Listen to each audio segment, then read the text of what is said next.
you know, it's such an intense pain. I have never, this is the first time of me experiencing it. Why I'm still happy and smiling and I'm really not in pain. I asked her and I know the answer, but I was just having a conversation. Like, what is happening with me? Why I'm blushing? Why I'm smiling? And she even recorded me smiling like, Komal, why were you smiling there? I was like, I don't know.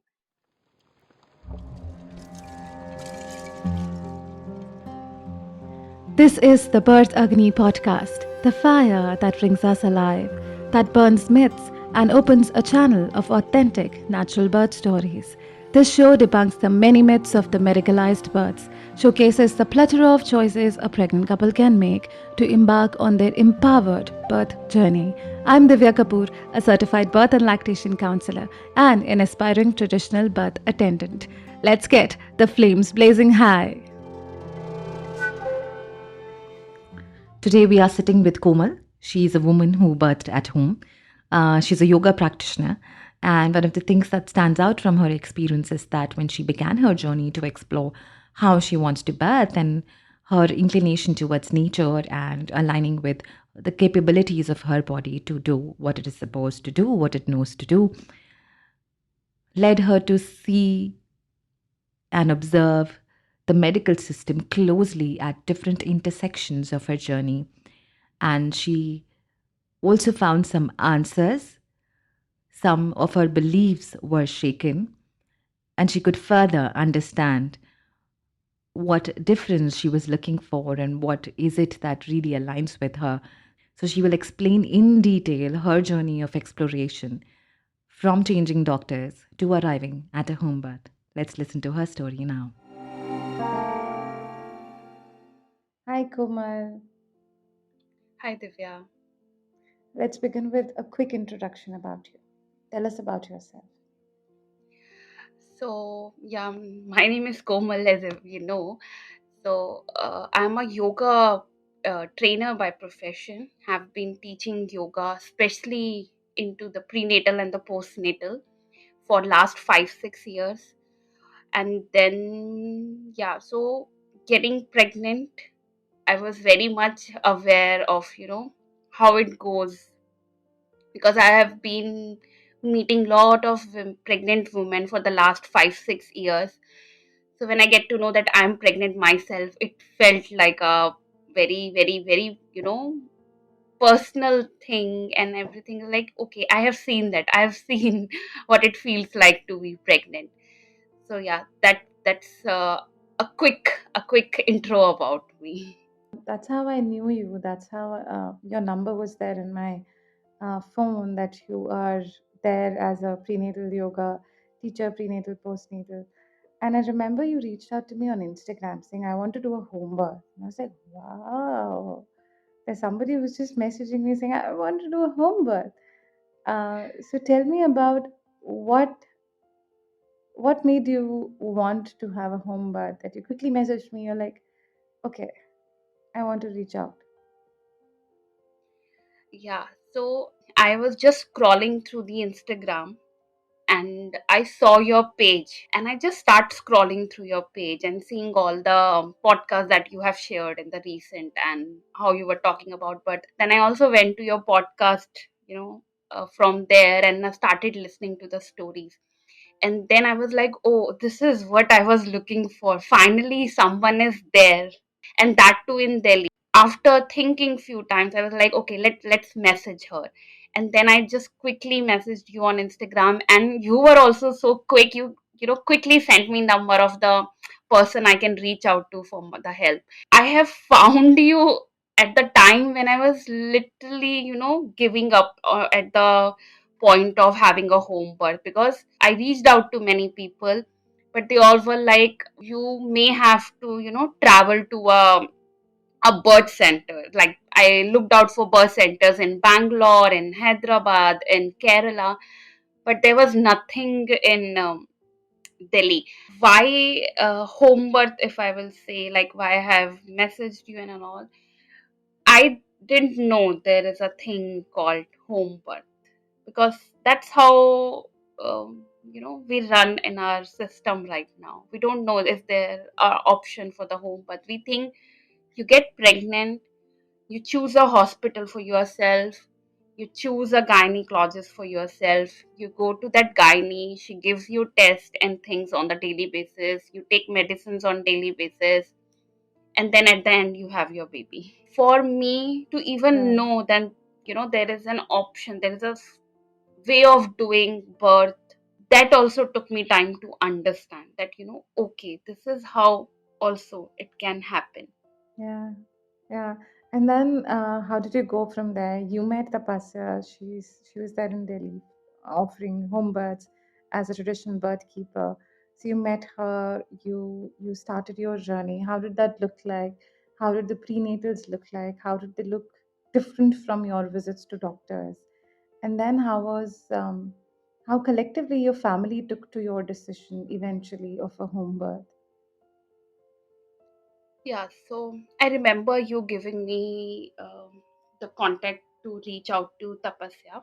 Then I called her that day only. And I was like, I just called her and I was like, I got your number from Divya and everything. And I was like, I want a home birth.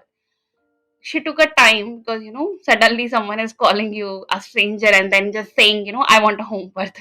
Because for me, I didn't know what are the I just took it very What it looks like. simply that yeah, it's just Yeah. a simple. I just take it out that I want a home birth. It's like, okay, okay, if you want a home birth. Then she asked me few questions that how long you are in your pregnancy, where do you live, and everything she asked me. Then she's like, okay, let's meet someday. Let's meet someday and talk in person of how things are and everything. Then I remember one day I went to her house. We sat down and I remember we had a good 2 to 3 hour conversation. And all that we were just talking about pregnancy. We are just talking about how it goes, how how it can be very very natural and how things are not done the way it should be in hospital. When I talked to Tapasya, it was the first time I felt very, very comfortable talking to her about my pregnancy. Because before that, whenever I went to a hospital, I talked to a gynecologist, and there were not one gynecologist. I have tried more than one gynecologist also. I have reached out to them. But whenever I tried to even have a conversation with them, talk to them, they were not very you know up for the conversation, Welcoming. especially, yeah, they were Yeah. not that welcoming with the questions, especially when I went to big corporate hospitals. When it comes to Mm. gynae who sit in a small nursing home setup, they are still very much welcoming. They take out time for you, they talk to you. Like, that was my experience with one of the doctor from a small nursing home. So what they do, like, what is my experience, I'm not here to say that it happens with every hospital, every doctor. That's not my place to say. But what happened with me, Mm. for my experience, I used to go to the gynae. She used to just ask me how long you are in your pregnancy, which week, and then as per my week, she will give me test that needs to be done. Mostly the ultrasound that needs to be done. That this is your week. Let's go for this ultrasound. Let's check this. Let's check that. Then she used Oh. to prescribe me all that supplements and everything you need. And then whenever I try to even ask questions, she will like shut me off in a manner that I didn't even feel like asking another question. I feel hesitant to ask question. I don't feel Oh. comfortable sitting there and talking to her, because I remember asking one time, I asked a doctor a question that now I'm pregnant. Obviously, as the time grow, because I come from a profession where I talk about pelvic floor and everything. I just have a little conversation with her that now can you tell me few things to take care of my pelvic floor, and I wanted to take a doctor perspective also on this. And then she's like, Oh. this question doesn't make sense, why are you even asking this question? Like, she's like, now you're pregnant, so it doesn't make sense, you should have taken care of your pelvic floor before getting pregnant.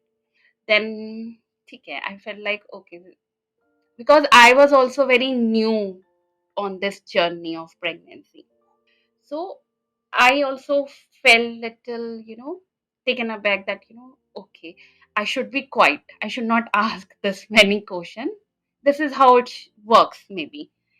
Did you feel that since you were asking questions, you were seen as rebellious or out front or too smart just for asking questions for your own pregnancy and birth? Yeah. So one of the doctor thought so that, why she's asking so many questions. I saw that expression on her face that, why is Mm. it even needed for you to ask questions? Okay. But Yeah. yeah, I did have a good experience with one doctor. She was ready to take all of my questions, and I used to visit her often also. But with her also, after a time, I felt she was getting uncomfortable with my questions. After a time. What were what were these questions like?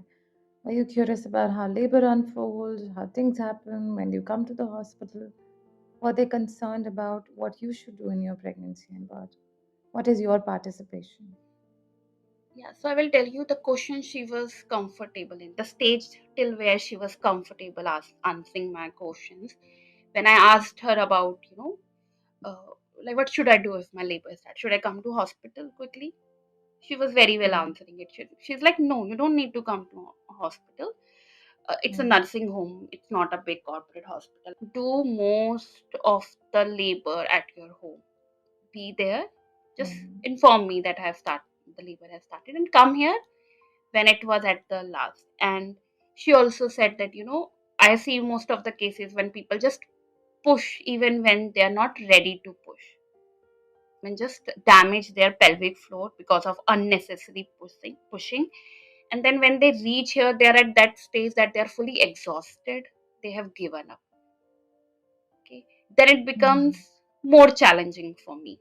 She was very comfortable with those questions, like labor, pushing. Things start changing when I started asking her about afterbirth thing. Like, what if I want my baby to be with me after the baby was born? Then asked her that what if I'm good to go. I'll feel comfortable to hold my baby for long also. Then you will allow me. She's like, no, this is not what we do. This is not how we run the system mm, here. Okay.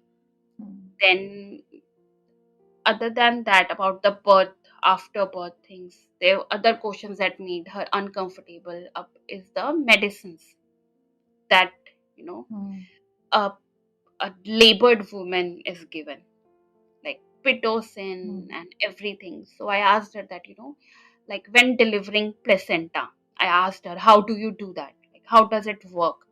She's mm, like, they give you a shot of, I think a pitocin works there usually, and that's how it works. mm, I was like, okay, what if it's not needed? She's like, no, that's how it works. So I have started seeing her being little, a little change in her talk and yeah, her expression when I started asking these kind of questions.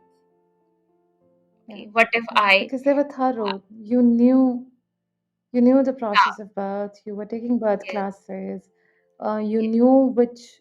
So you were now, in some ways, discussing what you decide from what's running in the system, and that's not common. That's not how it's taken. Everybody just follows the system. Nobody asks, okay, what if I don't need it? What if I don't want it? Something as simple as wanting your baby on you is supportive of the physiological aspect of birth and breastfeeding.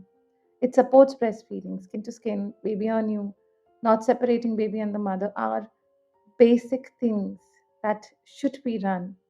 But that's not how the medical system works. So, yeah, it's good that you asked. And I would still commend her for being patient enough, and even if it made her uncomfortable. Yeah. yeah. So I just wanted to have a doctor as a backup because that's what we decided, like Tapasya, me and my Mm, family, that we'll have a doctor as a backup just in case if things don't go good. So, we have someone to go to, reach out to. And that's why I started meeting more doctors so that I know one which I can go to when needed. And then I was deciding on her that, yeah, she looks good. She was taking she's better than other many doctors. Mm. And then I Mm. remember having a conversation with her when I asked her about breech birth. So first I asked her, what if there are gonna be loops on my baby's head or anywhere? Mm. And to my surprise, she was the first doctor to say that, that's not a problem. There were many births in the hospital where have seen such things. One loop or two.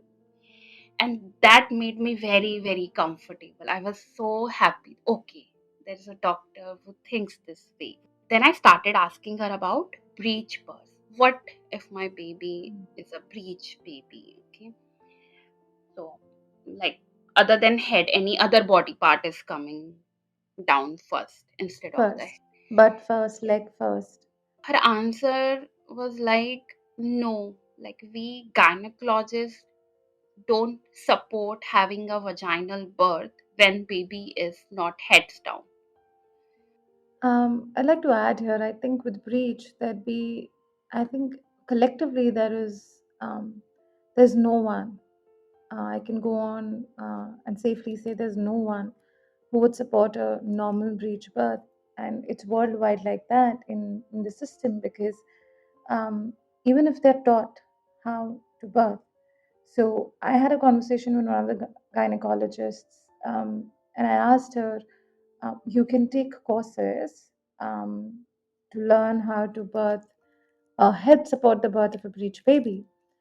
And she said, no, we are taught, even in the Indian schooling system, we are taught how to birth a breech baby or support the birth of a breech baby vaginally. It's just that we have a lot of scrutiny or we have a lot of surveillance on us when it comes to breech births. And if anything goes wrong, will suffer a loss of license or maybe, anything else. So it's a protocol that binds them from practicing it as against that as a skill. So they don't have a choice to offer that. Uh, if they are under the system, if they are under the protocol of the overall system, and that's what happens when you go to an institution. There are protocols.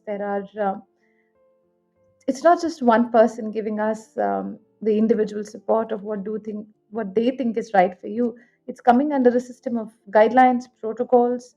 Even if that does not support a birth, a natural normal birth that can happen, they still have to follow the guidelines over your capability to give birth, over your circumstances of a happy normal natural possibility of a happy normal natural birth. And I also remember because I was looking for a doctor who I can connect with for the birth that I want. I was just seeing as many as possible. Yeah, I was seeing a doctor who sits in a big corporate hospital. I was also seeing small nursing home doctors, and in that journey, I had reached out to one more doctor who also works in a even more smaller setup of nursing home. Okay, and most of the people, I will say, who cannot afford big hospitals much because a lot money goes there. Mm, They are uh, like they were reaching out to her, and I remember her mother used mm, to be a gynecologist, and now she is a gynecologist. Like she's going for that. So I reached out to her. It was a massive crowd there because she don't charge much. A lot of mm, people were there, a lot of pregnant women. And when I see those people coming in, I see a lack of knowledge there because the kind of questions those people were asking. Because I was waiting for my turn, I saw many people coming. It was not a very big setup, so it was an open consultation. I can hear what other people are talking, and I see lack of knowledge there. Like people were asking questions that even don't make sense. Some people are coming there just to know are they pregnant. And there, when I Hmm. tried to, connect with that doctor, I started talking to her. First thing, yes, she was not expecting someone to come with a good knowledge of birth and everything, because I have done my own thing, own. I was learning about things and everything. Hmm. So okay, she was not expecting it. That's fine. But her replies were even very, was not making sense. Like she was like, I was just, about, I crossed my due date, and she was like, when your due date? Because this is the first question everyone asks in this system. Whenever you go, which week are you in? When is your due date? And all of that. And I remember, crossing my due date, and she was like, you have crossed your due date. What the hell are you doing? Like, why haven't you been admitted in a hospital? What are you doing to your baby? I was like, it's okay. It's okay. Sometimes baby take longer than the due date. It's due date. It's not a fixed thing. No, that baby will come out. And her reply was, "Are you a doctor? Like, where have you done your degree of doctor from?" That was her um, reply. And I was so, Hmm. because I was at almost at the, at my ninth month. Lot of hormone rush was Yeah. there. So even a small word can, take you back. That, oh, And you were being threatened anyway. The very body that was supporting the baby all this while suddenly has stopped supporting the baby just because it has crossed a date. That is written on the papers is risky. The papers say that. Yeah. yeah, like, and I remember after this conversation, I went to Tapasia. I talked to her that, this is how all went. And she's like, Komal, why did you go there in the first? Okay. It means there is something lacking. The trust is lacking. That's why you went there. They will say, doctor, she's like, she told me in the one go that doctors will talk like this only. Because what, at the stage that you are in, you have crossed your due date. It's a Yeah. big thing in the medical system, because due date is an important thing there. And that's true. I have seen lot of women around me who have given a due date, and around that due date they just go to the hospital. Either the labor will start itself, or if not, they will get induced somehow, or anyhow they will get induced. Hmm. Yeah, if not that, a surgery will happen.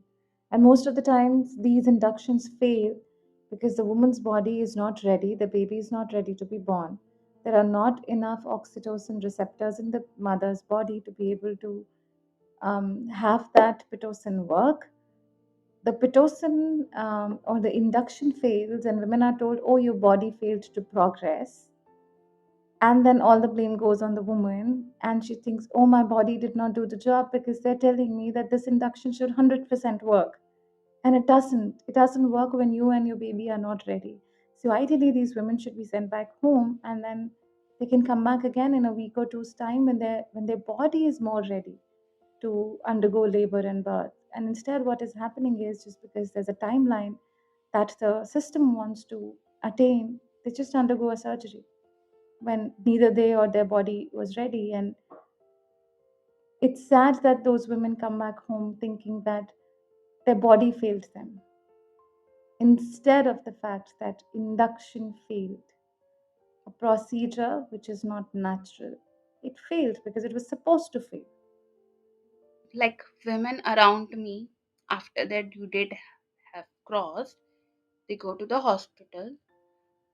For most of the women, for some of the women, I will say it works out if they get induced, because they were very close to, having their natural labor, and things go smooth for some of the ladies also, some of the pregnant women also. And then, people telling me that, giving their example, there is no harm. I have seen so many women who are induced, and they went very well in the labor, and they have their baby normally. So what you are saying this, that, inductions are not good, it doesn't make sense. They were telling me because they have seen some women who went to the, when their due date come, they went to the hospital, to the doctor Mm, have induced them. And because things worked out for them, for mm, some of them, because they were already at that stage of having the labor, and things didn't go Mm. bad for them. But they Mm. don't talk about those examples where a woman being induced and it didn't work out good for them. So Yeah. like, my family members and others started telling me these things also. See that girl, she also went to the As you hospital cross on the her date. due date. Yeah. Yeah, she also went to her. She got induced, but she had a normal delivery, because at the end what matters is a normal Mm. delivery for everyone, Normal delivery. especially Not the experience. Yeah. that you are not doing the things how it should be done. You are harming your baby. And even when you are Mm. educated enough, you're confident in your body, there comes a moment, there comes a day when you started doubting yourself that, am I really doing wrong? What if I do anything wrong to my baby? Yeah. Those questions started arising for me also. And that's when, talking to the mothers who have given home births in the past, or who, have a mindset like yours, who thinks in the same manner, like Tapasya was there. I started talking to her and she was like, Komal, this is what happens, and you have to be ready for it. Okay, I have seen it happening in Mm. past also with other pregnant women, that you started getting Mm. caution after you cross your due date. So you should know what's wrong and right. Yeah. You have to just shut off other people, Mm. what they're saying. You don't have to go every time and correct them. Okay, because when I told her about my conversation with that Yeah, doctor it's was not like your happening, job. yeah, she's like, you don't, why you even, you know spending your energy there? That's not your job. Mm. Let them be. Okay, let them be. You cannot go and correct everyone. Mm. You cannot go and be, no, this is not right. You cannot just go and fight. Just let them be right now. Mm. Just save your energy. Just sit with yourself and ask Right. yourself, why did you have to go to that doctor even? Do you doubt yourself? Do you doubt your body? Mm. Do you doubt your baby? Mm. Don't you trust your baby? Your baby knows when to come out. Mm. Like, what is that one thing? She's like, Mm. look into yourself and you will find the answer. There is something Mm. lacking inside. That's why you went to that doctor now, close to your Mm. due date. I went there because there was Mm. little pressure from the Mm. family and everyone, At this and just point, take, I yeah. want to ask Komal, were you having antenatals with Tapasya, and how long they were, how they were different? Did you have any ultrasounds through your journey? My like appointments, I will say, or not appointments, or the meetups with Tapasya, who was my midwife, looked a whole different than how it was going with the doctors. First thing, they used to be a long session. They were not just 15-minute, 20-minute, or small durations. They were long sessions. We were pretty much sitting and discussing everything about birth. We were discussing about placenta, what all we can do with placenta after the birth is done. And I didn't even know that, placenta holds so much importance. We can do so much that, placenta can be used as a medicine later for, to cure your postpartum depression and so many things. So we talked about all of those things of, how when the baby will Yeah. be out, skin to skin importance, baby should be there with you, and what is the importance of having the partner with you through the labor. So, and what is the importance of keeping yourself hydrated, keep eating, whatever you feel like. So the, these are the various things that we were talking, like psychology of birth and everything. And that, I don't know, it's my Mm. experience. I can't say about other, but I didn't find it happening in the hospital setup. No, a 2 hour antenatal will never ever happen. Nobody has time to create that individual bond. And one of the reasons in traditional midwifery this would happen, or even any sort of midwifery care, it would happen, is to create that loving bond, because that has a role in your birth. If I come in as a stranger, I'm not going to be a part of your birth. If I have to gain your trust to be allowed entry into your birth space, which is so crucial, your environment, if you don't feel safe, Yes. your labor is going to Yeah, get yeah, affected. exactly, exactly. So, So when Tapasya used to visit now, even when she used to touch, firstly, she always used to, ask my permission, can I touch your belly? That's the first thing that I saw happening here and didn't happen then. Maybe there are many doctors out there who do this. I didn't encounter them, maybe, but whoever I have encountered, they were like, just take your clothes out, we'll see. They never said, can I touch you? Can I do that? And then she used to literally, when she, palpate my belly, the baby, she literally used to talk to baby, and she's like, I also need to build that connect with the baby because I'm gonna be there. So I want that baby is comfortable with me. So she literally used to talk to the baby and just, see the fundus height and everything. Then she used to, touch and everything, talk to the baby, and things like, oh, the baby is quite responsive, and the uh, last stage when you're very close, 9 months is happening. So, babies, they quite react to things. They're moving inside a lot. So that really built a yeah, trust for uh-huh, me with Tapasya. I was more and more getting comfortable of, her having around me during that phase. And other thing, when she used to visit my home, my family members were there, my mother-in-law were there. And sometimes she's like, okay, you also come, let's, you want to feel the baby, let's. So it become a wholesome, it was very wholesome that, your family members can also come in, they can also feel it. I don't think if it happens in a hospital setup, like I really don't, because they even find it very, I don't know how to say it, to even to have the men, the father of the child in, because they're like, it's a something, private thing. So only women will be in and will only touch her and everything. You should be out.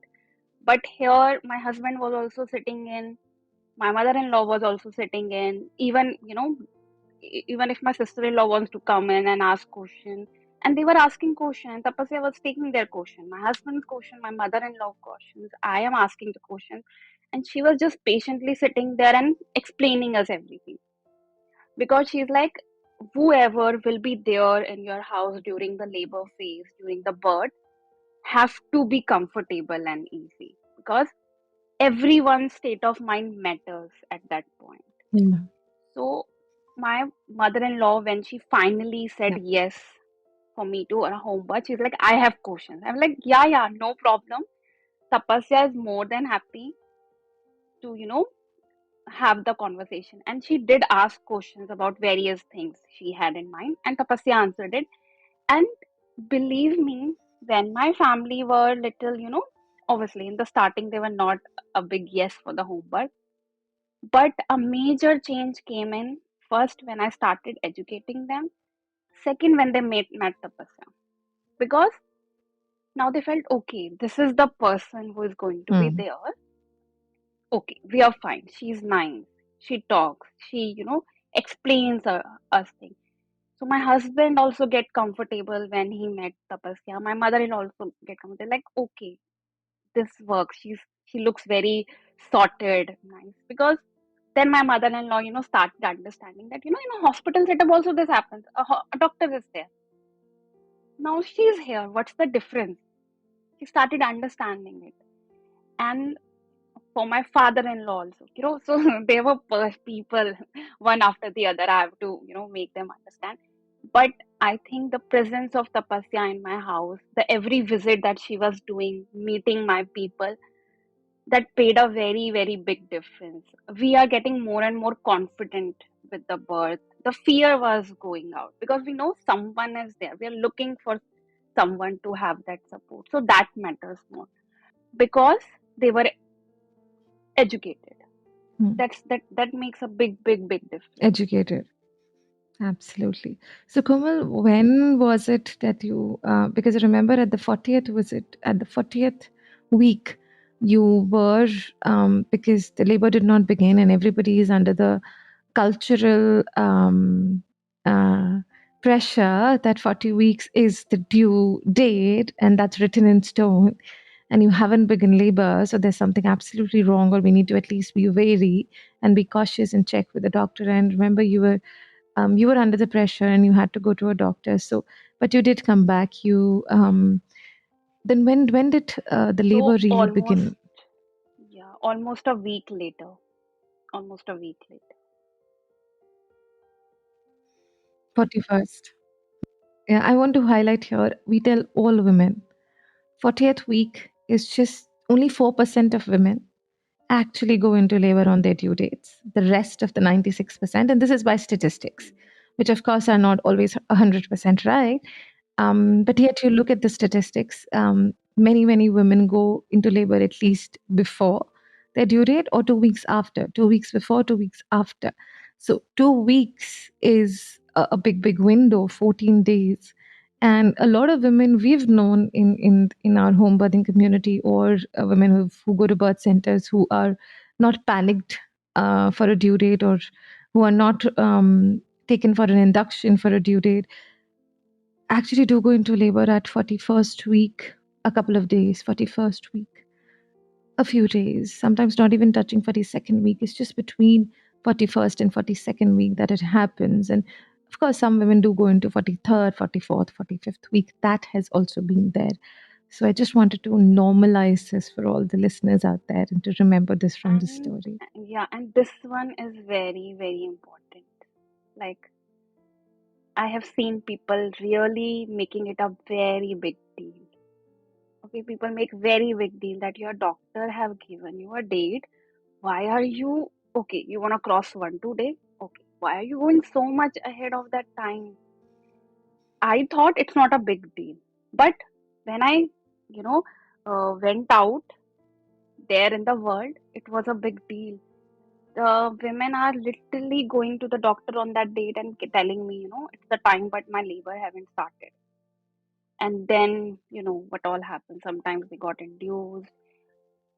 So, yeah, because I know I was comfortable with it. But a point come when, your family members, the relatives, they start telling, Mm. you know, it's the time. And the major mistake that I've made, Yeah. we have told them about the date, that this is our date. So I'll really tell women, mothers to be, don't tell Mm. anyone your due date. Just give them Abs- a month ahead of the day, because it's very important. They really, mm. mentally, it takes upon you a lot. Even these days, the natural induction methods are being getting circulated. But I would say Mm. even that all doesn't make sense to me. All those natural Yeah. induction methods, because your body Yeah. knows we really don't have to do anything. Let it be all natural as much as Yes, possible. that's a very important point, Komal. It's okay to take dates to have, all the laddus and everything that your mother in law and everybody has made, but the idea with love, with the fact that it's going to give me nourishment, not with the reason behind taking all this, should not be to begin labor. It should not be to start something, or because again, at the end of the day, if we are trying to push our body towards something, we don't trust it as much. So taking it as a healthy snack to build your body, to build the strength, is great. Go ahead, do that.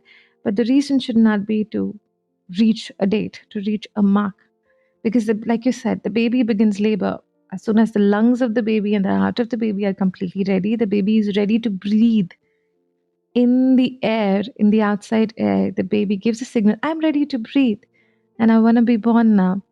Instead, if we bring babies too early, there's always resuscitation. There's always some sort of a harsh treatment that babies have to go through by strangers in cold, uncomfortable, unhomely, if that's a word, environment. And it's sad that we do not even know that our decisions, what is the impact of our decisions? What is the impact of our choices? So yeah, very important to bring that out. Natural induction, and even with the processes of sweeping the membranes, pulling the cervix out, and all of that is again pushing the body before it's ready. So Same happened with me. I went to the doctor for my due date. They gave me, because I don't know, it's induction. There are, some women who are not educated well. They don't know it's called induction. They're Hmm. like, they have given us some injection. हमारा labour start हुआ, like they are like that, हमारा labour start हुआ और आराम से Hmm. कुछ अगले दिन, या मतलब जितना हमारा लेबर चलता है उसके बाद आई हैड द बेबी. तो ऐसा तो कुछ नहीं हुआ, why you feel so? Then again they are not able to Hmm. understand what I mean by this. This is what you just explained, that we are pushing our body into what our body doesn't want to do. We are unnecessary doing things, Hmm. and it's very hard to make them understand. Hmm. So because when you choose a path which is different, like I chose a home birth instead of a hospital birth, at every point you are questioned. The concept of normal Hmm. delivery, you should have your baby normally and not through Yeah. operation. Then how it's done, that's not been considered. What a woman went through, because I have seen, I have Hmm. experienced, I talked to that lady and I asked her, she had a normal delivery and a boy. Okay, again, you had a boy, you had a normal delivery. Oh, this is the most Hmm. beautiful thing ever happened to a woman in our society. Okay, but no one asked her how she felt. I went there and I asked her, how's your postpartum and everything, and then she actually Hmm. came out. She's like, it was horrible. Everyone, what matters is my baby is Hmm. out. It's a boy. It's a normal delivery, and everyone was sorted. But it was a horrible experience for me. She did birth in a government hospital. Okay, like things went very very bad with her. I'll not go into the detail. In the hospital. No, we should go into the detail of how the government hospitals treat women. Goal is to have a normal delivery at any cost. Okay, you are there in the labor whole day, just be Yeah. there. Your you take care of yourself. When the last stage is there, the pushing stage, then they will maybe take you there. And then also the pushing stage is not done the way it should be. Like they are forced press, like Yeah. the whatever the people are there, nurses are there, they're forcing, even when Yeah. the baby is not ready, maybe something they need to move more, yeah, The mobility. fetal Yeah, the fetal ejection reflex the Yeah, different positions to allow the baby to start crowning on its own instead of fundal pressure, forcing the woman to do it. Yeah, they don't have time, right? It's a sad reality of going to an institution to birth, wherein everything you did on your own. You were left to labor with many other women in a like a community hall, and then I've yeah. heard horrible experiences of women telling me that there are two nurses standing there on the sides and they're just pushing on my uterus and pushing the baby out. And she's like, I have paid pain in my abdomen for the next 1 2 months, and it's just not going because of all the pushing that has happened. The damage that happens to the pelvic floor, imagine that. Because Mhm. pelvic floor is not just for the birthing. There are many other purposes also that have being done on a daily basis. Imagine how Yeah. that women will live with those damages in her coming life. It's gonna be a long. Yeah. And then when Yeah. postpartum head baby is there, you're taking care of baby, you hardly take care of yourself, so your pelvic floor is No. gone for a long time. Yeah. Your Yeah. daily basic things that you do are gone for few, for Mhm. for some time. Mhm. So, and maybe for some people it's gone for long and they just live with those. Yeah, absolutely. Komal, now tell us starkly different. How was your experience of labor? What were the first few signs like? When did it begin? And what did you do? How was your experience in the comfort of your home like?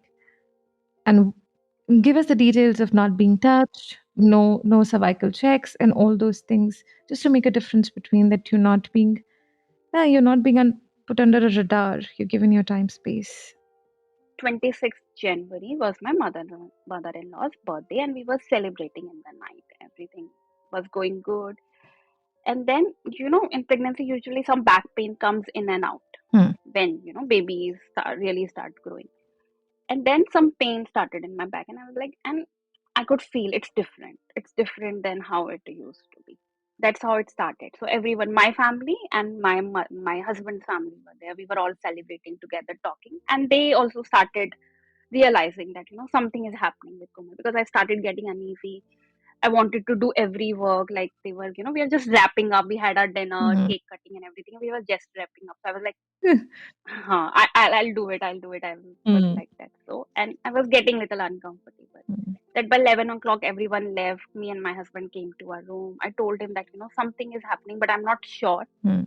I texted Tapasia also, something is happening, but I'm not sure. Maybe it can be a back pain, but I'm Did it come like a wave? Did it come and go? Was it like a coming and going later. later? Later. In the start, it was feeling like a back pain, Consistent. but I can intuitively feel that, yeah, it was like a slow back pain, which is there. Hmm. Like sometimes what happens now, when you maybe sit in a car for a long and then you get out, then you feel that something. Tailbone, yeah. That was the beginning. Yeah. Yeah, it's the beginning of that. But I can sense it's different. So I texted the Tapasia, because I just wanted her to be ready mentally if in case I go into Yeah, labor, because that's she also have kids, so she has to take care of yeah, that's a everything in good thing. advance. Then by 11, then I was very prepared for my labor, how I wanted to. So our room don't have a TV, so I got the TV in. I started YouTube, and in the YouTube, the what all I wanted to listen to, the music, meditations, affirmations. I just started that. I took my Bluetooth, I plugged them in, and I told my husband, he's like, "Do you want me to be up?" My mother-in-law asked me, Mm. "Everything is okay?" And I was like, "Yeah, yeah, everything's Mm. okay. Go. I just want the TV here and Mm. music and everything." And they all went. I intentionally told them, "Please go to sleep, because tomorrow can be a big, like, long day." Mm. So it was like all homely and everything. My husband went to sleep also, because we all were tired from the day we were decorating and celebrating. And then I also, Tapasya told me, try to sleep Yes. in these hours, Yeah. the active hours, so the starting hours, Starting so up. that you are Energy. physically not tired for, Yeah, you're yeah. not fatigued out. But I was not able to sleep. I was not able Mm. to sleep at all. It was just not coming. I'm liking my affirmations, my guided meditation. I was listening to it. I was just roaming around. And then in an hour, like 11, it started around 12:30. It started in waves. Mm. Like it was not very intense, Mm. light, but now I was sure that this is the start of the labor. I got very pretty much sure it's the start of the labor. Mm. And then it was coming. I was able to take it. It was very normal. I was breathing in, breathing out. I got on a call with Tapasya also. And I was able to take good long breaths. So she's like, I think you're sorted. You're taking good long breaths. You're able to talk and everything. Mm. Then with time, it got intense. The contractions that were coming in, they got intense. But still, I will give all this credit to my yoga practice, my pranayama practice, that I was still, even with the intense contractions, I was able to breathe nice, long. And Tapasya on the call, like, you're quite nice with your breathing. Mm. I was like, yeah, it's just my practice of, breath work and everything. And then whole night till 6 o'clock next morning, I didn't wake up everyone. But through the night for my back pain, I needed, Heat pad. compression, the Compression. heat pad. Yeah. Yeah, and I needed a little pressure, like Mm-hmm. someone to squeeze it and all, because everyone was sleeping. So I took help of an almirah in my Mm. room, and I just, get back on it, gave my back a little pressure. So two things that I was needing at that time is heat and a little pressure, the compression on my lower back. It was only in the lower back Mm. till here. I want to add Then, that it's a great advice for, and also to allow people around you to sleep because you need them later. That's such a wise choice you made. And then when you needed help, you really yeah, needed compressions. There's another way. I mean, in the same way that you were kneeling, or I would say, you were you laid your back on the almirah.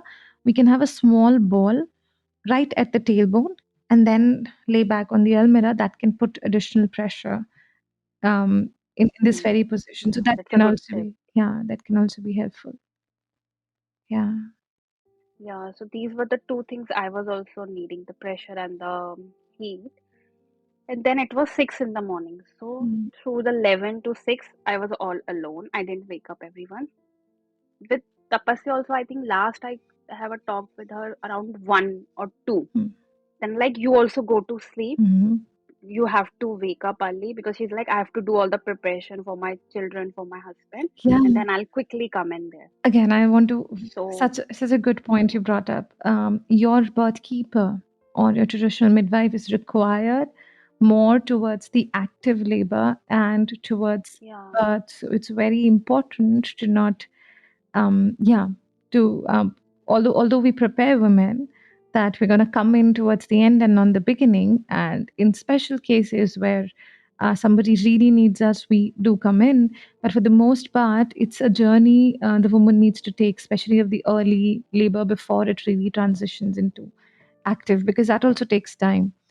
Yeah, and that's when our focus and energy needs to be there to for the arrival of the baby and the stage where the mother really really needs us. Yeah. Oh yeah. it's the time that I know I can handle it myself. So I also told Tapasya, she was checking me like, don't even check on me. I'm good. If I'll feel anything, I'll call you. Go to your sleep. Have a good sleep. Wow. So till by 6, my all family members were up, and they get to know that yes, it's gonna happen now. Now the baby is gonna come.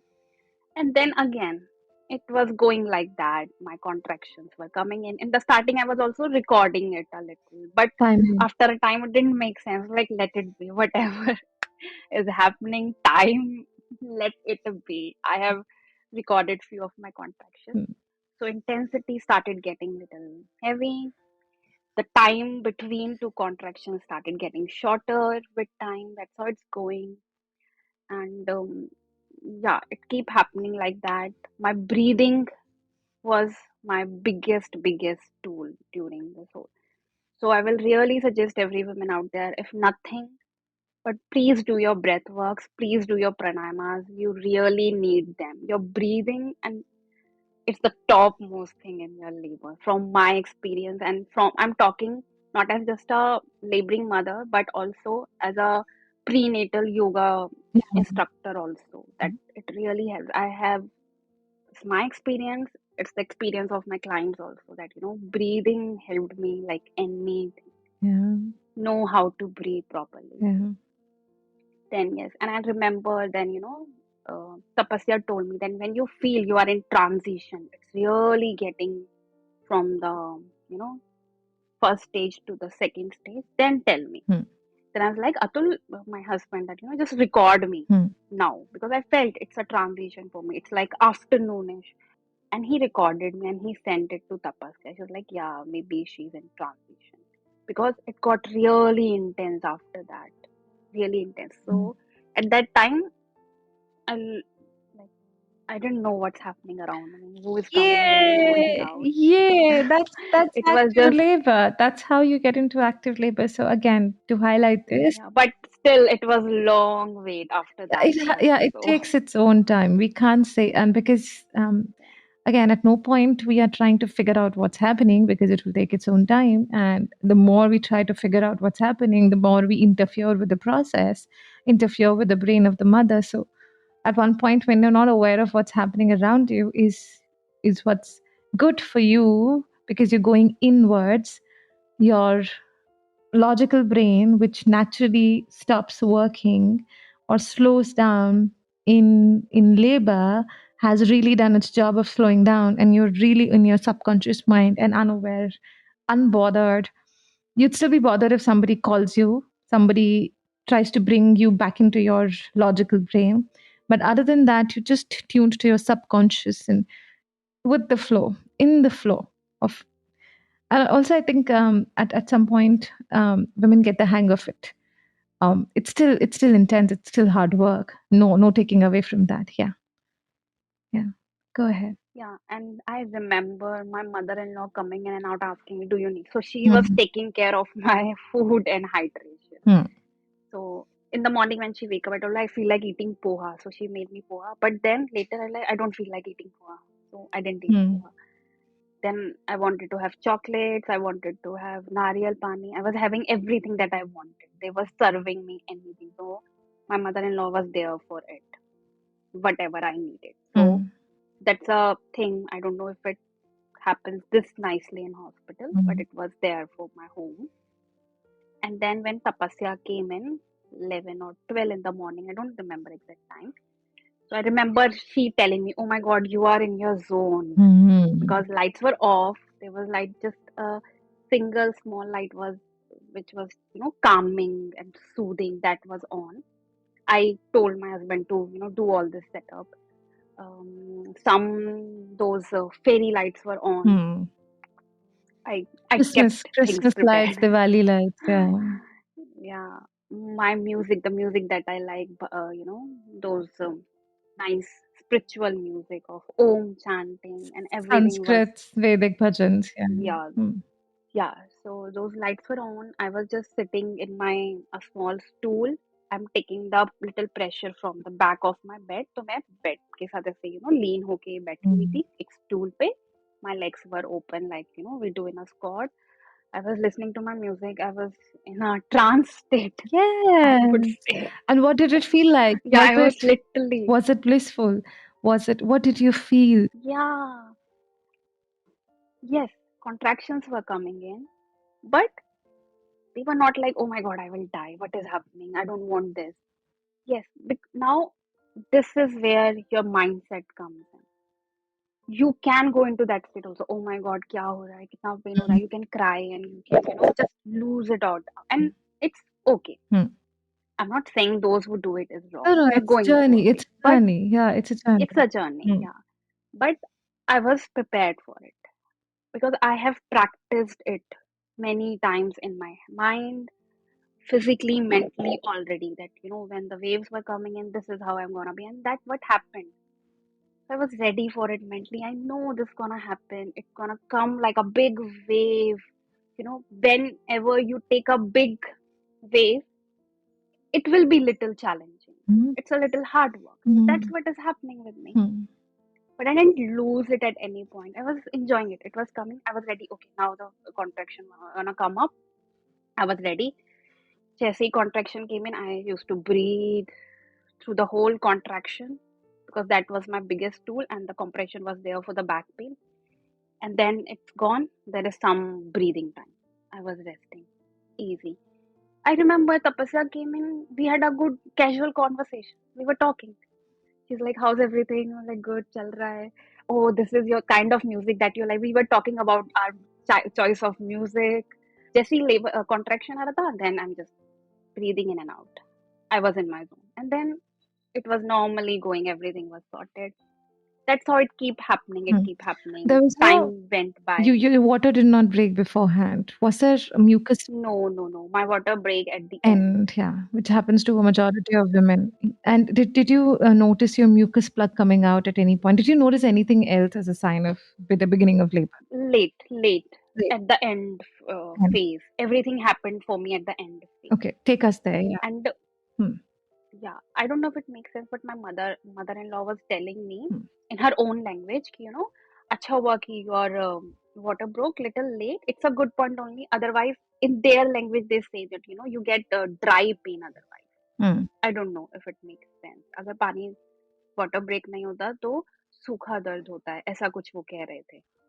तो वो और challenging होता है. Yeah, I mean, I don't know with the I don't wisdom that know. women have. Yeah, maybe. Yeah. That time maybe they used to, they say it Huh. like. Then things went going on. At many time I felt that, okay, now the baby is coming. It's cooking because the contraction got so heavy, but it was not the time. And we, uh, so at one point I got very comfortable just being in one position, Hmm. like leaning on the bed, like straight back. Heat is there, pressure is there from the bed edge, and my legs are little open. I'm sitting on a small stool, Hmm. squat position. I got very comfortable there. But then Tapasya told me, Komal, you need to move now a little. Yeah. You cannot be in one position. You need to move. And I got so much comfortable in that position, like you need to move. She was that call, she gave me that push, Mhm. and I needed it. Otherwise, I would be just be there, and Take forever. it was not good because my legs were getting tighter, my calves were getting tight. So they did. My mother-in-law and Tapasia massaged my calves with the oil, but then she's like, "You have to move Mm. now." It was like afternoon now, and I started. I didn't know I had this much strength when I get up, but I was surprised I was able to move. I was doing my lateral lunges side to side, hip circles, and everything. So I was doing everything. Then she gave me Robozo, I think we call it, no? Rebozo. Yeah. So everything she kept, she already gave me all the tools. She was like, keep it at your home. Yeah. Everything was there, and I kept it, in my, this is my labor room. Corner. Yeah. It was all ready. Yeah. Everything was there. And then she, and it really helped me with my back pain. Oh my God, it was such a relief. It was such a relief. She's like, she was shaking it, and I'm like, oh my God, this is so nice. Before that, I was little, dozed off, like in the sense that, I was not talking and everything. But after that, I felt a good new energy coming in. And I was more relaxed, easy. I was able to take my contraction better now. mm. So then after that, I was moving, I was taking breaks Mm. and everything. I also, then a point came when she's like, I want to sleep. I'm feeling like sleeping. I'm feeling You very, felt that? sleepy. Yeah. And feeling sleepy, dozing off between contractions is a sign that you're reaching there. You're approaching um, the crowning. You're approaching where the baby would come in, because usually now this is what we call transitioning majorly from early labor to active labor. Majorly is when women, also a sign, I would say. I mean, they're all blurred anyway. I mean, there's no standard to it. Women feel like sleeping, and when they sleep, the uterus rests, because uterus has been working all this while and needs the energy to recharge itself. And once you've slept, it recharges, and oh my god, then what you get is what you get. So yeah, tell us, how did it feel for you? Yeah. She's like, it's okay. So I changed my position. I came and lied down on my bed Hmm. with my legs open. So there was an almirah by the side, a bed. Sat at the edge of the bed. My one leg is out open on the almirah. So my legs are wide open. Now, how you see in a hospital set of women push the baby out now? Yeah. And that same, Hmm. yeah, on my back, but little leaned. I was lying down. And when the contractions were coming in, I was taking the contraction. When there was a little rest time, I was closing my eyes and resting. And I did read a lot about orgasmic worth when Hmm. I was, in my prenatal phase. And I've literally experienced it during those, um, hours, the few hours when I was there on the bed. Even the contractions were coming in, they were heavy, they were intense. But I told Tapasia, I'm in such a pain, you know, it's such an intense pain. I've never, this is the first time of me experiencing it. Why I'm still happy and smiling, and I'm really not in pain. I asked her, and I know the answer, but Hmm. I was just having a conversation. Like, what is happening with me? Why I'm Hmm. blushing? Why I'm smiling? Hmm. And she even recorded me smiling. Like, Komal, why were you smiling there? I was like, I don't know. I was in a very high zone. I was in my literally, the best feeling of happiness that one can have in that zone. I was just me. I was not like, I don't care about anyone. I don't care about where I am. I was just me, and it was such a beautiful thing. Like, I do not say for all the hours of my labor I felt that, but Yeah. for the 1 2 hour or 2 3 hour it was there. And Yeah. even I was getting close to the pushing, still I was experiencing it. I was not in a rush. I just wanted to experience it. I was feeling sleepy, yes, but it was very nice, very ecstatic, I will say, or Happy. Yeah. yeah, orgasmic. If I say yes, it was for me. I did experience it. for some hours. Yeah, the reason it Yeah. happens and the reason it happens towards the end, the few hours before the pushing and having your baby, it happened because all the same muscles that are used when the baby is right there, coming down into your yoni, the same muscles are being used that get activated during your orgasm. The second point, many of us do not know, and unless you've taken childbirth classes, you would not know that sensuality, intimacy, the hormones of orgasm, sex, intercourse, intimacy are the same hormones that work to bring the baby out. What gets the baby in gets the baby out.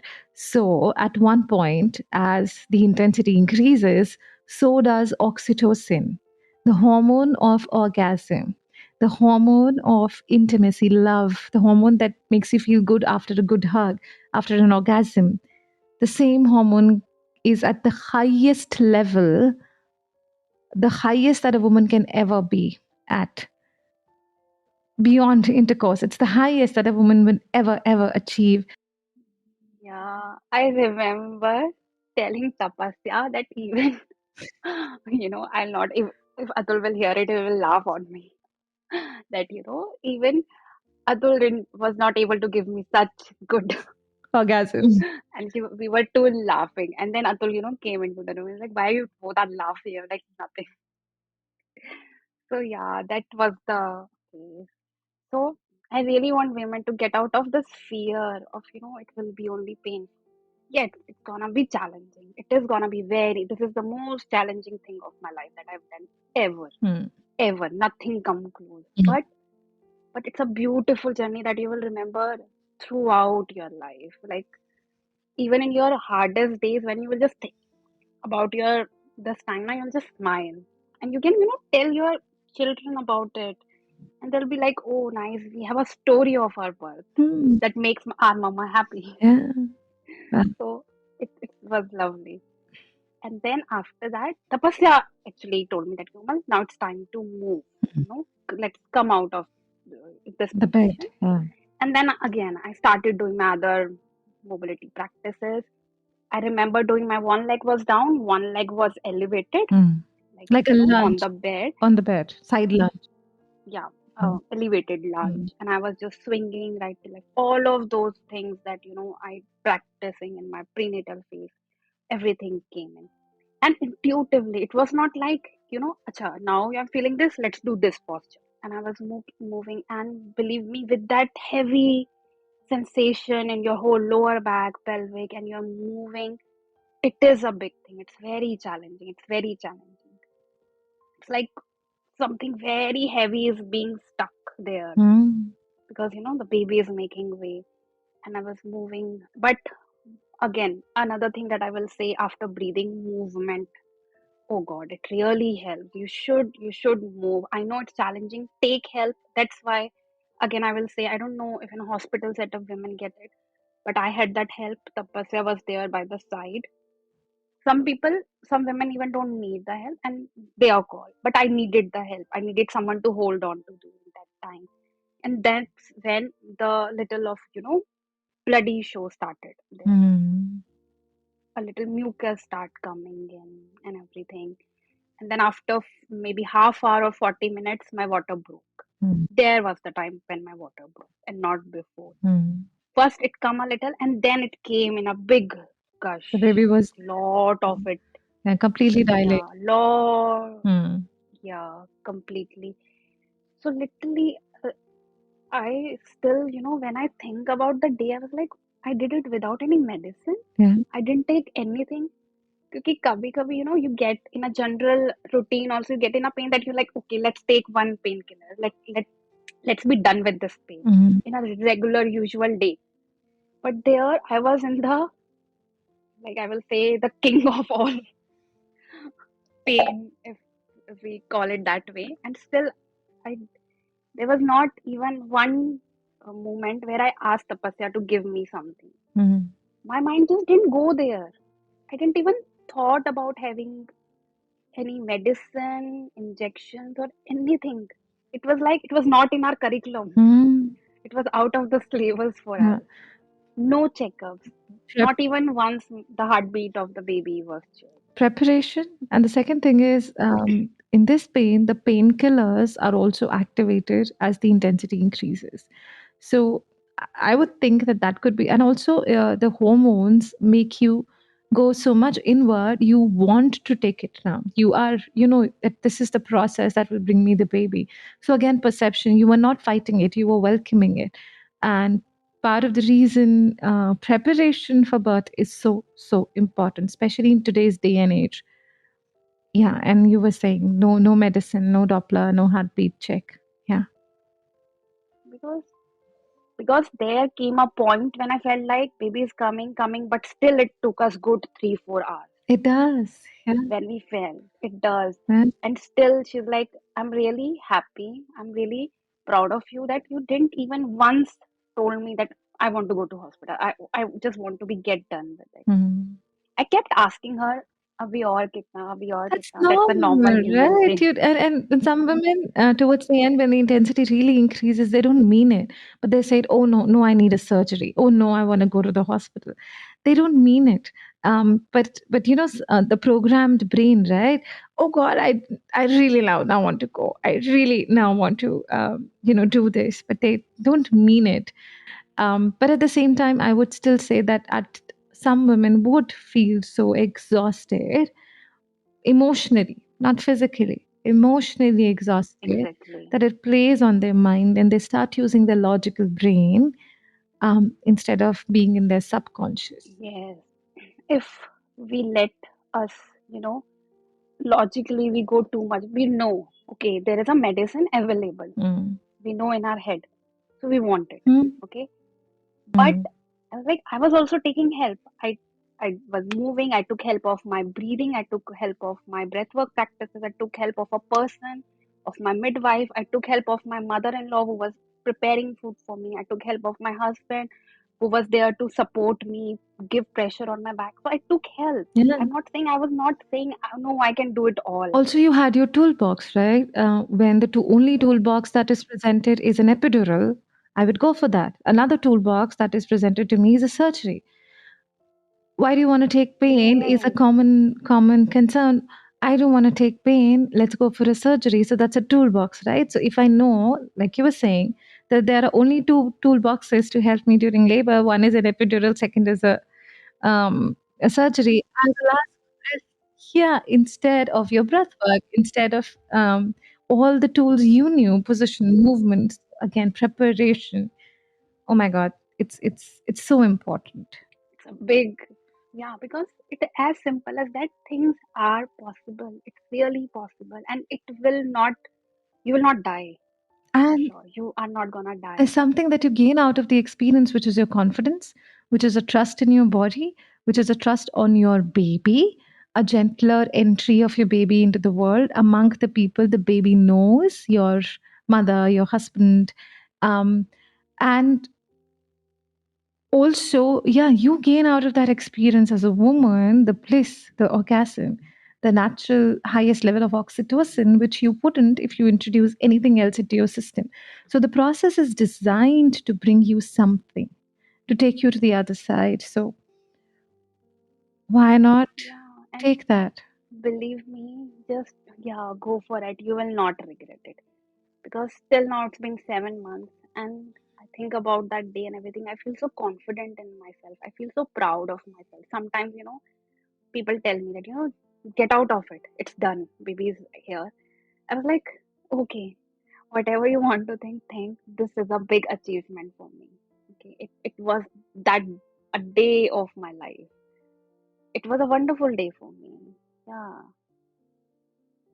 Even after 30 years, I will same way talk about my birth. I'll sit maybe with my daughter and we'll discuss our birth with the same enthusiasm. Yeah. So I don't care. Okay, I will make a big deal out Hmm. of it. It's a big deal for me Yeah. because it helped me gain that confidence again in my body that I can do it. Even, after postpartum, there comes phases when you feel low, you feel weak in your body. You're not that physically strong because you're breastfeeding and everything.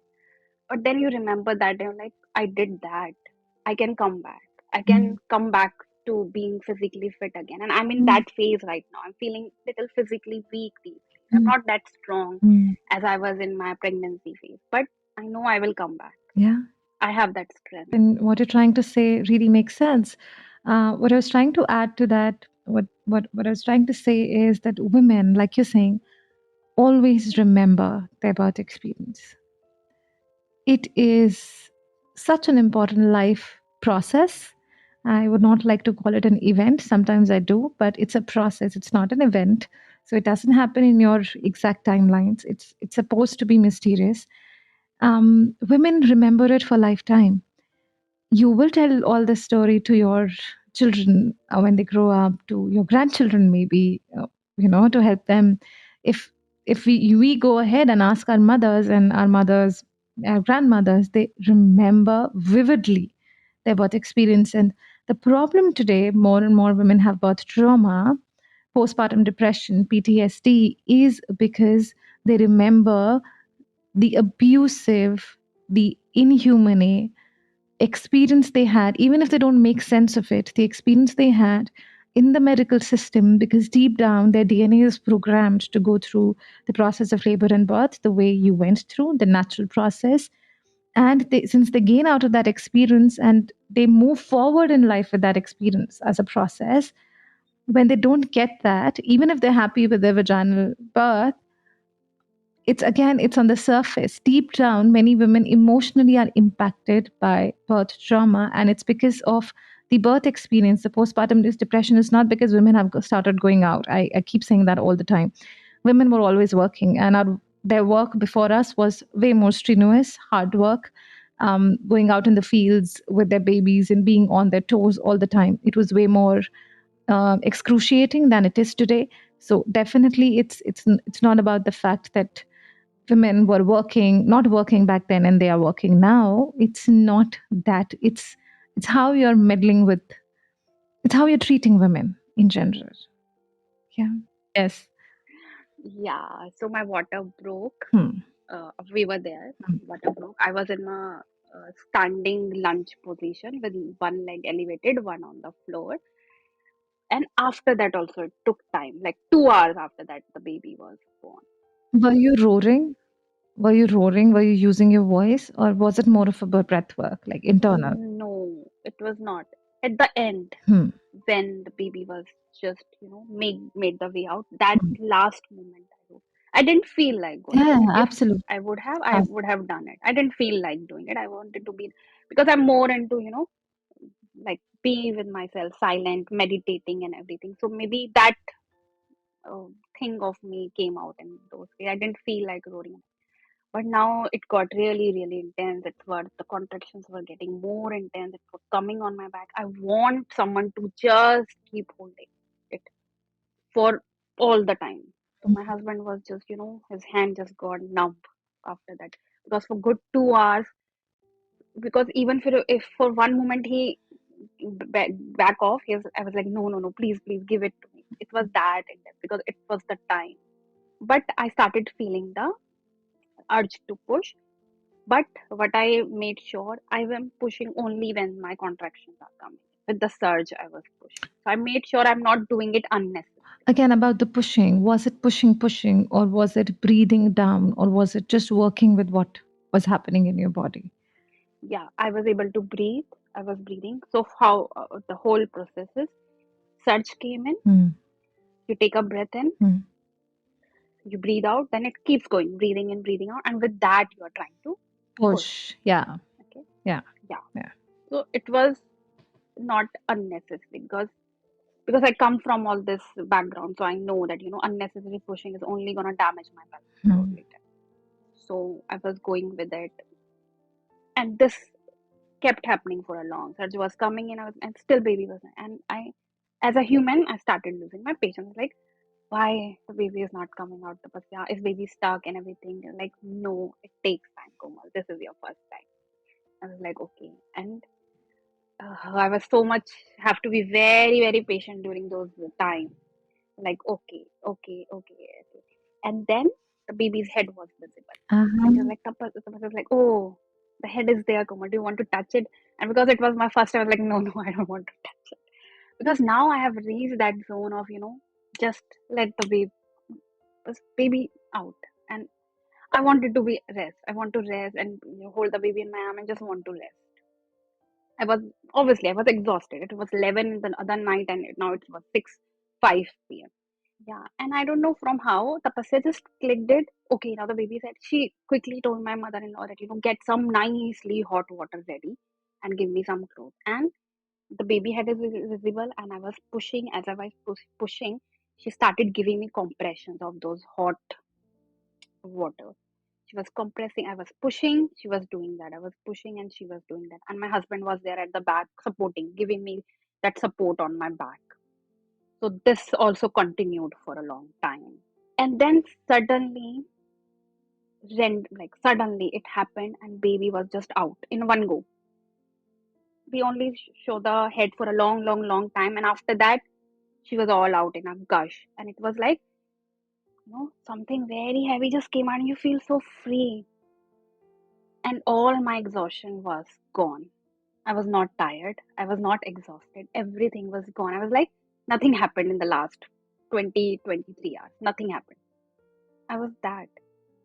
I was like, where it all gone? I was so high on energy. I was like, where's my baby? Oh, my baby. Because as soon as the baby came out, I was down. My husband was at the back.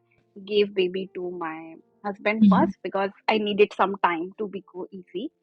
So obviously, either me or my husband, she gave it to my husband. I was like, and I was so curious to know, is it a boy? Is it a girl? I was like, oh, my baby is here. I was so excited. I want to know it's a boy, it's a baby. Like rest, okay, easy, easy. And she gave it on my chest. My husband was holding me. I was holding my baby. We three were there. We had a good moment. We eased it out. But then I don't know what hormone clicked to me. I was shouting, shouting in the sense as happy at least. Mhm, mhm. I was, You're high. I was You're like high. cheering up. Oh, I have my baby! I have my baby! I was calling up everyone. My own family was not there. Like my in-laws were there. My father-in-law, mother-in-law, my sister-in-law, and my Mm. husband. My own family was not there. I was like, call them, call them, call them here right now. And I was Mm. calling everyone. Mm. My sister-in-law, you come here. We have a. And then later when we saw it's a baby girl, and I was, more happy. And I told my mother, my sister-in-law, because I was, that girl thing. Mm. So like we have another girl in the house. So I was like, call her right now. And no one could look at me and tell me that she went through labor. Then Tapasya was just shouting at placenta yet has to come. Take it easy, everyone. Yeah, the birth is not complete. Yeah, it was, yeah. And she was like, no, no, no, please don't call everyone. Don't do this. And I was in another zone. I was like, I was so happy. I don't care. Hanji, I wanted to talk about crowning also. Wanted to give out information about crowning. That crowning does take time. The baby's head is the part that does take time to come out. And after that, one flip and the baby's right there. So Yeah, that happened with me. yeah, yeah, it's wonderful. It's just how it's just how beautiful and it's just how it happens. It takes its own course and journey. And when she came out, right after she came out, she had the meconium, her first poop. So she filled me also with, I was all in that. She was also covered in the same. And we didn't give her bath for good 1 2 days. Yeah. We just give, like a sponge with the little wipe tissues. We took it off, but we didn't bother cleaning her and everything. Because it's like, don't do that. Let her be. Just cover her and keep her. She was there. She was like, Ittusa. And my Mm, husband like, how much is she? Like, how long is she? We're mm, like, Itna, mm, itna. This is, she is this much. And I rested for a good time. I felt like resting for a good time. I was just there in my bed. I took her on my chest. She was there for a good time, and like I just want to rest. mm. You had something And to that drink right after, something to have warm or sugary or anything. I didn't feel like, Okay. no. Yeah, I was shivering. Hmm. I was shivering for sure. So they gave me blanket and everything. They covered me, but I didn't feel like having something. Hmm. But later, my mother-in-law gave me some milk. I didn't feel like Hmm. eating or drinking something. I was all okay, sorted. She was there because I think I was so much in that happy Hmm. zone of just Hmm. having my baby, looking at her because I was in that zone. Now it's time to take the placenta out. Everyone went off my room. We were there. Yeah. Then she was so much looking for the milk. She started, because she was not able to. She was on the Tapasia. She started going to her breast also, and she had nice crawl on the breast of mine also. When I took her here, crawling, and she wanted the milk. And the Tapasia like, first feed her. I'm like, Mm. yeah. Mm. Then I gave her a little milk, and she latched very nicely. No issue, nothing. She was Wow. looking for it. She Yeah, again, a wanted it. good, strong baby that came out at its own time will be strong enough to breastfeed. Another area of problems that we have after these births, I mean, which are forced and pushed, is babies who are not able to latch. And because I'm also a lactation counselor, I do get tons of these issues that are so peculiar when it's from a hospital birth or when it's more of an undisturbed. Mm, It's very peculiar, the difference. Also, breastfeeding is important to help the placenta come out. So the surge of oxytocin will give you after pains. Did you have those contractions to help the placenta be born? Hmm. yeah, they were there. Hmm. But yeah, I breastfed her. Then I wanted you know, it to go smooth, the breastfeeding, and it Mm. went like that Touch wood. also. Still, when I talk about it, Yeah. it makes me very happy. Yeah. It makes me very, even, I'm going through little rough postpartum days right now, Mm-hmm. but Overall. this keeps me strong. I know Yeah. I'll get back. Yeah. How was the placenta born? How did it come out? Somehow I didn't wanted to deliver the placenta. Mm. I didn't feel like. So for me, placenta took a long time to come out. Hmm. It was after a good long time. And what is it? But Is it then 6 hours, 2 hours, 3 hours? How long was it? it's the other day. Ah, okay. So I'll not recommend it to Of everyone. course. I'll not say it's a good practice. No, no, no. This is not a good practice. But Mm. I don't know what happened with me in that moment, because we knew it was important, but I just don't wanted to do it. Yeah, because I still don't know the reason. one of the reasons is because you're done with birth, right? You've done the work that you imagined you were supposed to do. Second is because you're Yeah, so sore down there, you do not intuitively want to have anything come out of it anymore. It does feel like a task. Even though after you've had your placenta, you'd know, oh, it just plops out, or it just plops out because it is already detached. So, yeah. The best, like, she also insisted on staying with me. hmm, That like, I'll stay with you. But like, but I knew she was very exhausted from the day her children and husband wanted her. hmm. So I was like, no, go. I'll take care of. I'll keep you updated. And she was also very very worried. But she's like, okay, That's very wonderful because of you to suggest that. yeah, Compassionate. I'd like to commend that. Second, for her as a birth keeper, she would want to stay and see because observation yeah, at this point is exactly. very important. You shouldn't be bleeding out because, She didn't want to leave me. yeah, She's like, no, I can't go like this. I've had a couple of experiences and that we follow the woman. And I want to talk about this practice also. So when more and more people go for it, um, it's a very different environment and it's a very different sort of a practice as against what we've been taught in obstetrics, what we've been taught with the doctors and the authoritarian, the doctor knows the best than the person knows the best. So the birth keeper would, at any point in time, even if they feel it's not how it should be, would prioritize the mother's intuition because your mind can do things to you. So, if there is a push to have your placenta out when you absolutely do not want it, we would still sit and observe with you. As long as you're okay, the baby is okay. There'll be no pushing. Now, in this case, because your mind is at ease and you're not being forced, your body is not being forced, you wouldn't. The chances of you bleeding out are way less than you would have bled out had something been forced on you. And your intuition as a woman comes as a primal tool in birth work, which we are absolutely missing out on, and in a very very sad state because we are making it all very vegetative, if I can say that, in the medical system. So your intuition is primary for the birth worker. Now, had there been a little more bleeding, I'm just giving another scenario for someone else.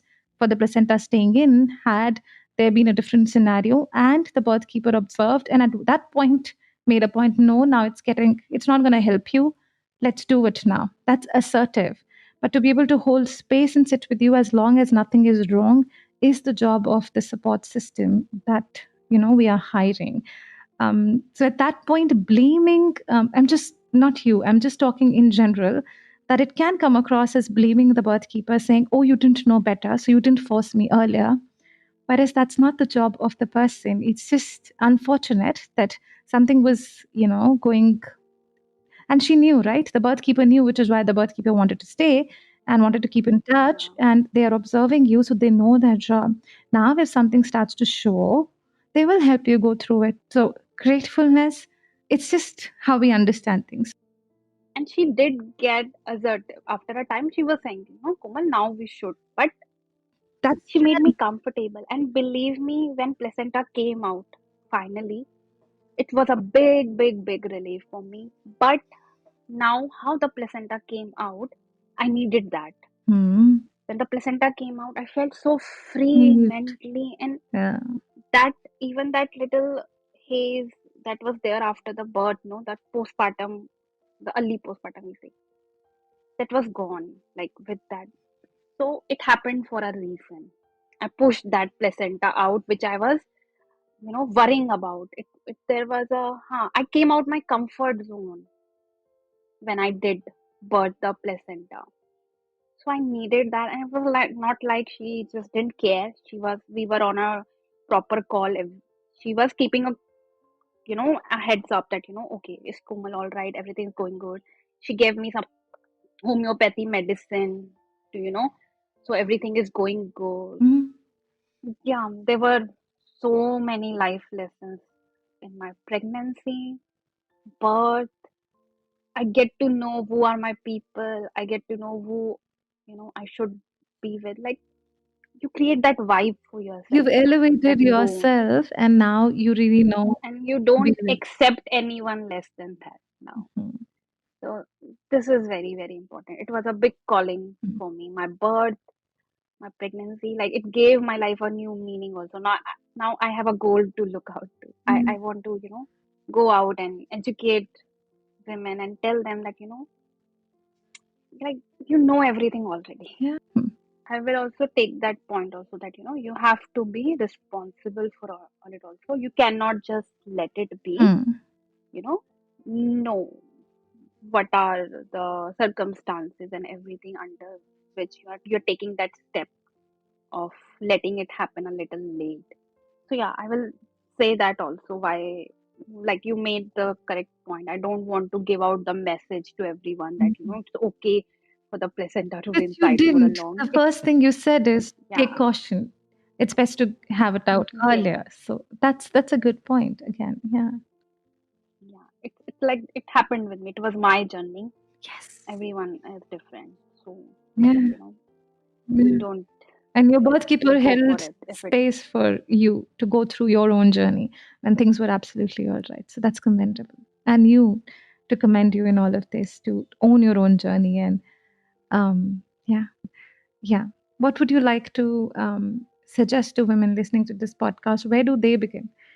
In their, if they're expecting, if they're pregnant, if they're planning a pregnancy, where do they begin doing the work to arrive at their own answers? First, it's like, if you feel something is wrong, you're not finding it right. There is a calling from inside which saying, no, this is not what I want. Mm, Then don't avoid it. Don't ignore it. mm, Don't neglect it. Please pay attention to even a small little calling that's coming from inside, because it's beginning of something. That's what happened for me. That little sense of not being feeling comfortable in the environment of hospital made me reach out here today, that mm, I did a home birth. So just listen to that calling. Okay. I know when we are in a system, it's very hard to even, because lot of clutter is there already, and it's hard to clean it off and go there. It becomes really hard. it does. But You have to sit with yourself and do that. It's very, very, very, very important.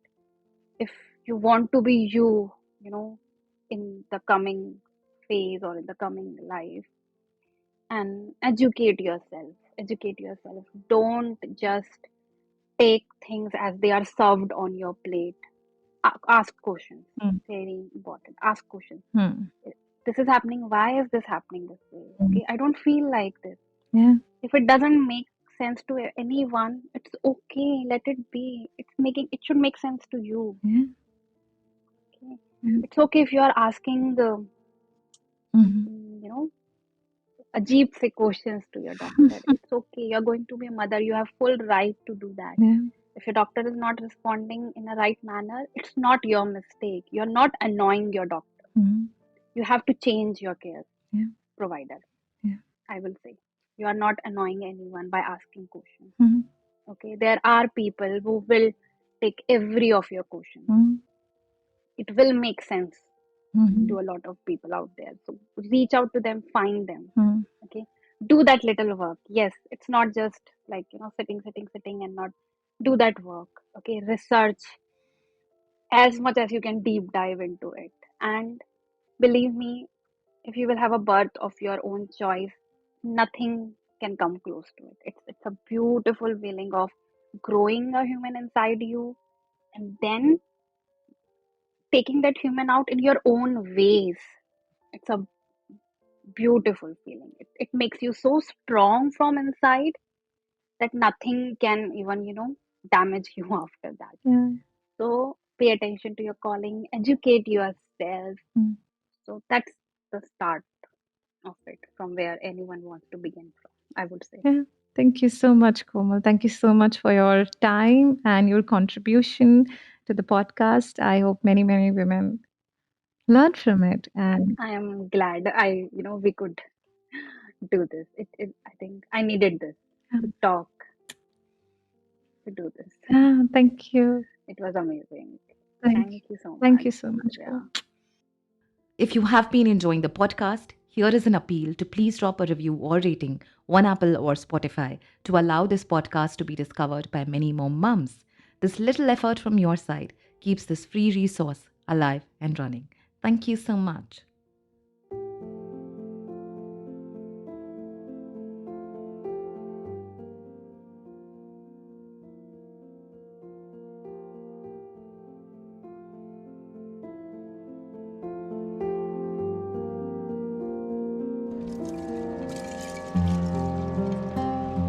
There is a field beyond fear, where the body is empowered to take on labor and birth. To land there, it is crucial to take birth education. To enroll into our unique labor and birth preparation course, reach out to us at www.birthagni.com or scroll through all available prenatal and postnatal preparation classes. Thank you for listening, all in the spirit of birth, womanhood, and freedom. Remember, you got the bar.